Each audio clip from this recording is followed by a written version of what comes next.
Hello दोस्तों, तो आपका टेक्निकल ज्ञान चैनल में स्वागत है। तो आज हम लेके आए हैं एक नया टॉपिक हाइड्रोलिक से हटके, जो कि आज है बियरिंग। तो देख सकते हैं ये बियरिंग का एक जीरोक्स है। इसमें बियरिंग का आपका पार्ट पुर्जा सारा, उसमें जो नोमेनक्लेचर है, उसमें क्या क्या बियरिंग में क्या क्या उसमें पार्ट्स होते हैं, वह उसमें दिखाया गया है। तो पहला हम लोग देखते हैं कि बियरिंग होता क्या है। तो बियरिंग क्या है? एक मैकेनिकल कंपोनेंट है। बेयरिंग क्या है? एक मैकेनिकल कंपोनेंट है। जैसे कि आप साइकिल में देखे होंगे, पंखा में देखे होंगे, बाइक में, सब जगह बेयरिंग लगा हुआ है जहाँ रोटेटिंग एलिमेंट लगा हुआ है। तो bearing is a mechanical component. तो बियरिंग एक क्या है? मैकेनिकल कंपोनेंट है, जो कि क्या करता है?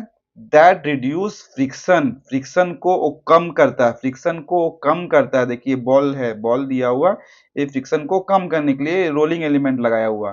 That reduce friction and support rotating. क्या करता है? सपोर्ट भी करता है, जो कि रोटेटिंग जो शाफ्ट रहता है उसको सपोर्ट भी करता है। रोटेटिंग और मूविंग पार्ट्स, रोटेट भी हो सकता है और मूविंग भी हो सकता है।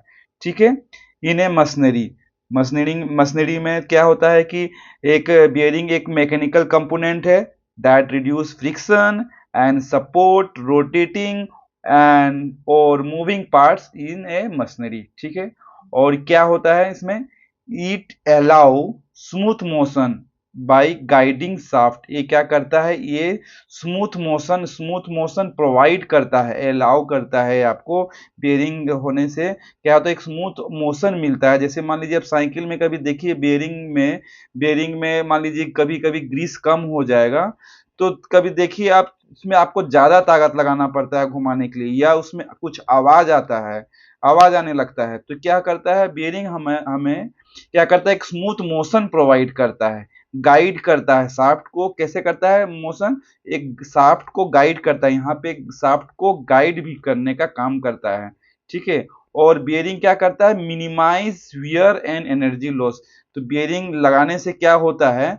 क्या करता है? वो फ्रिक्शन को भी कम करता है और हमें एनर्जी भी लॉस कम लगता है। एनर्जी एनर्जी की जो जरूरत होता है वो कम लगता है। साइकिल में अगर बियरिंग है, उसमें मान लीजिए ग्रीस नहीं है, तो देखिए आपको ज्यादा ताकत लगाना पड़ता है। बियरिंग है तभी भी उसमें आप मान लीजिए आप ग्रीस डाल देते हैं या कुछ लुब्रिकेटिंग ऑयल डाल देते हैं, तो होगा क्या? उसमें जो अंदर का जो फ्रिक्शन है वो कम हो जाएगा, जिससे आपको कम ताकत लगेगा, और कम ताकत लगेगा लेकिन फोर्स आपको ज्यादा लगेगा। ठीक है।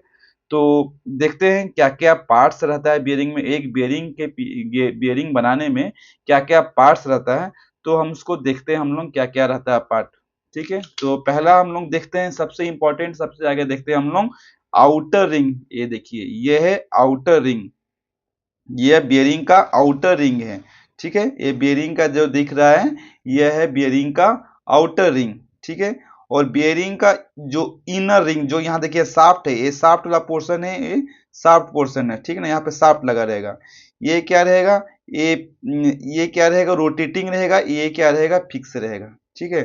जैसे मान लीजिए बाइक में देखा जाए तो आपका ये यहाँ पे शाफ्ट रहेगा और ये रोटेट करेगा, और ये क्या रहेगा? आउटर रेस रहेगा फिक्स। जनरली आउटर रेस रहता है फिक्स, आउटर रिंग, और इनर रिंग रहता है मूविंग। ठीक है, रोटेट करता है। ठीक है। आउटर रिंग हो गया, ये है इनर रिंग हो गया। दोनों का बीच में क्या है? ये है हमारा बॉल। ये हमारा क्या है? बॉल। ये है हमारा इनर रिंग। ये देखिए कहाँ दिया हुआ है, यहाँ पे हमारा ए, ये है रोलिंग एलिमेंट, ये है रोलिंग एलिमेंट। ठीक है। ये है हमारा रोलिंग एलिमेंट। आउटर रिंग और इनर रिंग के बीच में है रोलिंग एलिमेंट। बॉल है, यहाँ पे बॉल है, यहाँ पे आपका टेपर रोलर भी हो सकता है, यहाँ पे सिलिंड्रिकल रोलर हो सकता है, स्पेरिकल रोलर हो सकता है, कुछ भी हो सकता है। यहाँ दोनों के बीच में एक रोलिंग एलिमेंट होगा। ठीक है। और ये देखिए यहाँ पे क्या है? यह बियरिंग का है विथ, बियरिंग का है चौड़ाई। ये आउटर रिंग का है, ये है चौड़ाई, ये है आउटर रिंग का चौड़ाई। ठीक है। और ये कोना कोना में देखिए, कॉर्नर में देखिए एक रेडियस दिया हुआ है। शार्प शार्प नहीं है, यहाँ रेडियस दिया हुआ है। तो मान लीजिए सेट रेडियस रखने का भी पीछे में उसका उद्देश्य है कि मान लीजिएगा शार्प रहेगा तो क्या होगा? हैंडलिंग के टाइम आपको चोट भी लग सकता है। प्लस आपका स्ट्रेस कंसंट्रेशन भी पॉइंट है। मान लीजिए स्ट्रेस कंसंट्रेट होकर अंदर क्रैक हो सकता है, तो इसलिए लास्ट में वो क्या था, कर्व रहता है। तो स्ट्रेस स्ट्रेस जो कंसंट्रेट रहता है वो कम हो जाता है, स्ट्रेस कंसंट्रेशन कम हो जाता है, तो इसलिए कॉर्नर कॉर्नर में रेडियस दिया हुआ है। ठीक है, और ये इसको यहाँ पे हम लोग उसको बोलते हैं शोल्डर। ये कॉर्नर में क्या है, रेडियस, कॉर्नर रेडियस। ये है ये है उसका शोल्डर। शोल्डर जैसे हम लोगों का कंधा होता है, ये उसका है शोल्डर।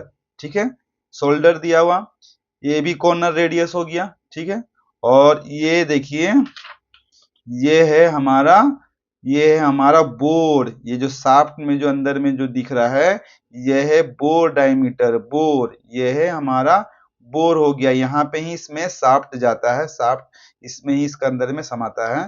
तो ये हो गया बोर, बियरिंग का ये हो गया बोर।